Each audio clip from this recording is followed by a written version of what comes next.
আজ ভোর 6টায় 30শে ডিসেম্বর ওনার মৃত্যু ক্লিনিক্যালি ডেথ ঘোষণা করেছিলাম।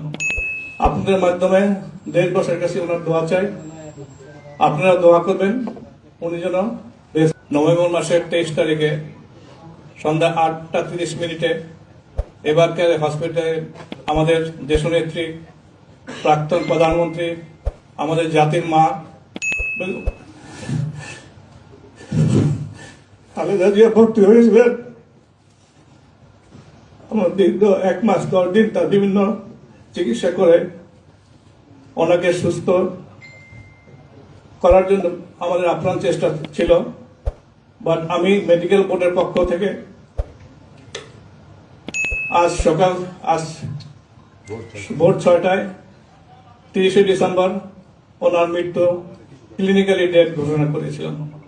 আপনাদের মাধ্যমে দেশ বর্ষের কাছে ওনার দোয়া চাই, আপনারা দোয়া করবেন।